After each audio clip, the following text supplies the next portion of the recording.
Qu'est-ce qui serait différent si vous comprenez que vous ne savez pas, que vous le savez déjà?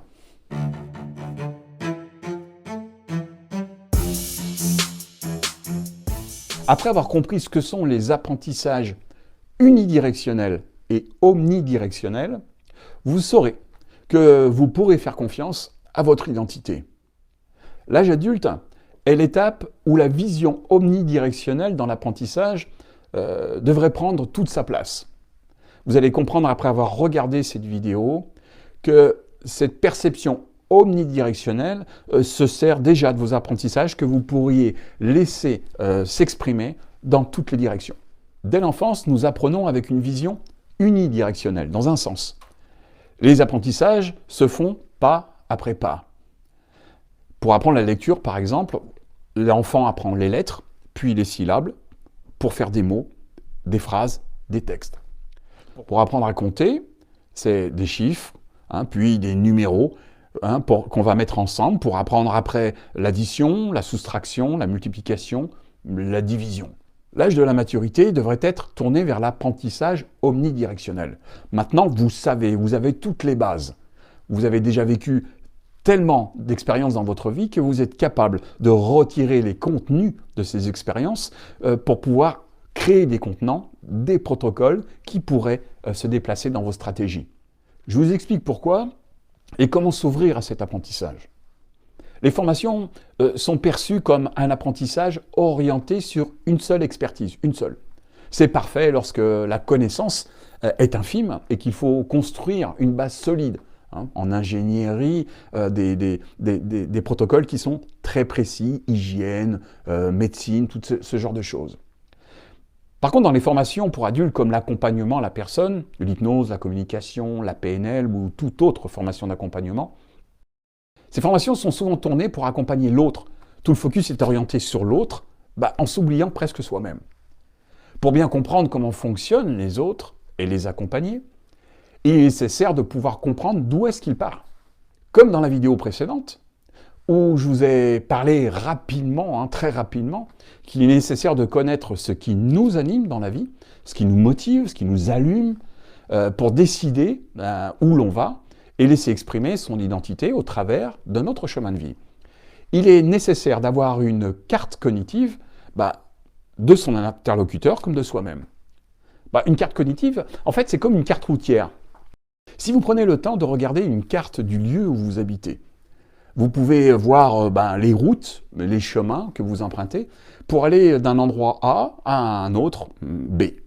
Vous connaissez des raccourcis qui vous permettent d'aller plus vite, des endroits où il y a des feux, feux de circulation, des stops qui vous ralentissent, des cul-de-sac même, des endroits où vous n'aimez pas rouler, des endroits où vous n'aimez pas passer, etc., etc. Une carte cognitive, c'est la même chose.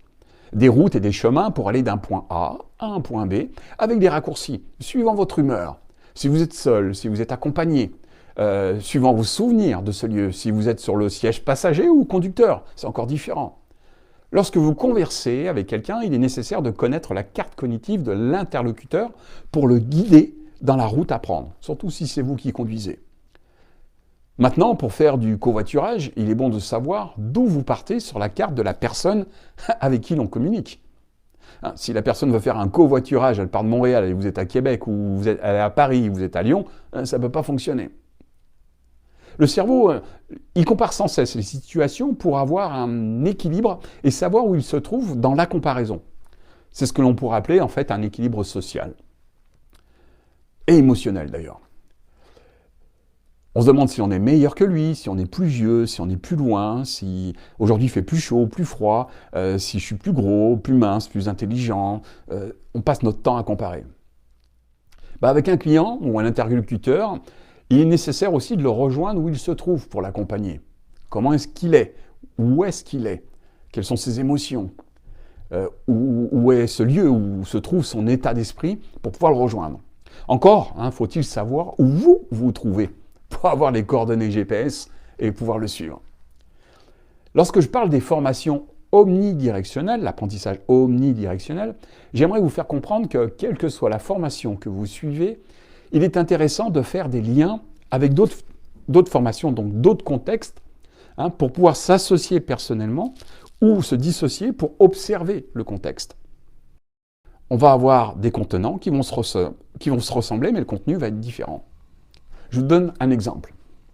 Pour les formations en hypnose, en communication d'impact pour ma part, ou en hypnose conversationnelle, les apprentissages sont tournés vers l'autre. Comment il réagit, comment il fonctionne, quels sont ses comportements, ses croyances, ses valeurs. Souvent, les protocoles sont pragmatiques, bien définis, mais les personnes sont toutes différentes que vous avez en face de vous. Et les protocoles doivent être adaptés à chaque communicant et donc très souples. C'est pour cela qu'il n'est pas évident de définir un protocole unique par sa situation, car il est sans cesse en mouvement. Imaginez, pour bien comprendre, avoir une propriété en cercle, un grand rond. Vous vous promenez sur cette propriété, une personne passe le portail, puis rentre chez vous. Vous, pour lui parler, vous êtes obligé de le rejoindre et mettre plus ou moins de temps, suivant où vous trouvez dans votre propriété. De plus, le temps de le rejoindre, la personne, elle peut se déplacer, passer par un autre chemin, ce qui va vous demander plus de temps pour la retrouver. Cela veut dire que vous avez fait une formation unidirectionnelle. Le but, c'est que de le rejoindre. Maintenant, imaginez que vous êtes toujours dans votre propriété, mais cette fois, vous êtes au centre de la propriété, en haut d'un mirador. Lorsque le portail s'ouvre, vous êtes capable de le rejoindre, rejoindre cette personne en ligne droite, quels que soient ses déplacements dans la propriété, car vous êtes stable dans une zone de confort, de contrôle, car vous savez quel chemin il peut prendre et ce que cela va entraîner comme comportement dans le chemin qu'il est en train de s'engager pour rejoindre votre maison. Vous pouvez alors prendre vous-même des routes différentes pour le rejoindre et vous maîtrisez complètement la situation car vous avez la carte de votre propriété et vous avez créé une carte cognitive d'action sur votre propriété. Malheureusement, lors des formations qui sont spécifiques en hypnose ou en communication ou tout autre développement personnel, les protocoles sont orientés vers l'autre en unidirectionnel. Il s'agit donc de se déplacer avec une seule perception intellectualisée de l'enseignement dirigé par ce que l'on perçoit chez l'autre. Et l'autre, c'est des êtres humains dont l'émotion est bien plus forte dans la direction à prendre que l'intellectualisation. Donc il devient nécessaire de pouvoir identifier chez soi ce que l'on perçoit chez l'autre. Donc on va l'identifier émotionnellement pour que le cerveau fasse son travail de recherche et compare en fait les émotions de l'un et de l'autre afin que vous soyez serein et sécuritaire sur le terrain que vous empruntez avec votre interlocuteur. Dans les formations que vous trouvez sur mon site par exemple, que ce soit cette communication d'impact qui est de l'hypnose conversationnelle, je vous rappelle, ou même l'intuition, il est important de comprendre que ces ateliers servent d'abord à vous connaître, même si les protocoles peuvent être orientés vers les autres, à comprendre vos fonctionnements cognitifs, quel que soit l'endroit où vous vous trouvez en haut du mirador. Vous pourrez percevoir des chemins à prendre pour rejoindre votre interlocuteur parce que vous avez déjà cette carte qui est dessinée.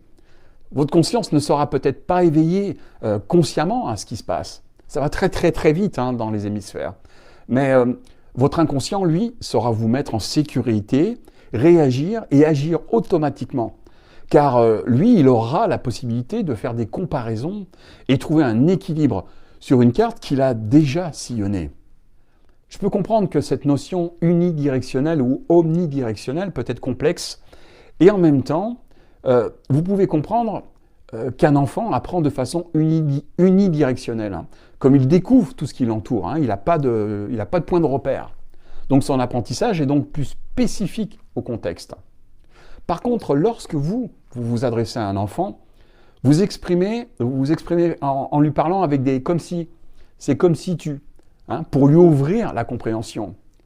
Et que cette compréhension soit dirigée vers une généralisation de contexte. Lorsque vous parlez à un adulte, vous devez monter d'un cran, en fait, l'expression de vos connaissances. Mais vous avez tendance à redevenir un enfant et à être unidirectionnel, à voir que votre vision, pas l'ensemble des visions. Il devient alors nécessaire de faire appel à plus de ressources et de connaissances de soi pour avoir un réel impact. Là, c'est votre identité qui s'exprime pleinement dans ces situations, avec des exemples, des métaphores, des analogies, quelle que soit l'histoire que vous racontez, des lieux communs même. Si vous prenez le temps de regarder tout ce qui vous est proposé aujourd'hui comme formation, développement personnel, évolution de soi-même, c'est toutes les mêmes avec des noms ou des mots qui sont différents. Ce sont les mêmes protocoles qui sont présentés sous différentes formes, avec une différence de perception qui appartient à l'enseignant, qui exprime par lui-même son identité. J'ai vu de très nombreuses personnes mettre des sommes absolument phénoménales dans des écoles de formation. Ils faisaient toutes les formations de l'école pour faire des apprentissages qu'ils avaient déjà faits. Ils avaient déjà fait ces apprentissages, mais ils les refaisaient parce qu'ils étaient dans une formation unidirectionnelle, de manière à avoir de nombreux certificats qui sont identiques en fait aux formations précédentes avec un titre qui va être différent. Et ces personnes se retrouvent au moment de pratiquer avec des clients, avec des interlocuteurs, dans l'incapacité de choisir en fait quelle technique ils vont utiliser. Alors que s'ils avaient pris ces formations comme omnidirectionnelles, ils se rendraient compte que ces techniques sont les mêmes et qu'ils peuvent prendre ces protocoles, ces techniques-là, et les associer à leur identité pour en faire qu'une seule. L'apprentissage omnidirectionnel est la capacité de faire des liens, en fait, de comprendre que ce que vous savez déjà peut être utilisé dans d'autres contextes avec des mots différents. La stratégie reste la même. Toutes les formations et les ateliers que je vous propose sont créés pour vous aider, en fait, à vous révéler et à bien définir et comprendre votre identité. La formation d'auto-hypnose, par exemple, sur le site, est en fait une formation en hypnose, mais dirigée vers soi. On pourrait la diriger vers l'autre. Lorsque l'on maîtrise l'auto-hypnose, il est possible de pratiquer l'hypnose. Votre cerveau est capable de comprendre ce qui se passe chez l'autre, vous l'avez déjà vécu, et de le ressentir afin de le diriger la personne, bien entendu, dans un état de transe. Vous ajoutez la communication d'impact, donc l'hypnose conversationnelle, et vous aurez les outils pour pratiquer l'hypnose d'accompagnement. Maintenant, attention, il va vous manquer des protocoles si vous voulez vraiment accompagner toutes ces interventions thérapeutiques qui devront être, à mon avis, pratiquées avec un autre cours, bien entendu. Le programme Reconnexion humaine peut être le socle de votre identité, les fondations d'une connaissance de soi, de ses limites, de ses croyances, dépasser ces limites, qui vous permettront alors d'envisager la vie que vous pouvez choisir en fait en toute sérénité. Vous aurez dessiné et compris vos cartes cognitives et vous pourrez vous retirer et observer en haut de votre mirador les chemins à emprunter en utilisant vos forces et en les développant. Alors en attendant le 5 mars, date du début du programme, vous pouvez vous inscrire dès maintenant. Prenez le temps de faire des liens avec vos apprentissages de vie, de ce que vous avez vécu, et de les comparer à la vie des autres. Vous allez noter qu'il y a beaucoup de points communs entre toutes ces vies-là. Et vous allez vous comprendre que le mot « vie », en fait, c'est un contenant. Votre vie à vous, la vie des autres, c'est un contenu. J'espère vous avoir permis avec cette vidéo de monter quelques marches de votre mirador pour observer les questionnements de vie que vous pourrez percevoir autrement maintenant. Partagez, s'il vous plaît, likez, laissez un commentaire. Cela me permettra d'être motivé à poursuivre ma mission. En attendant, faites confiance à la partie qui sait.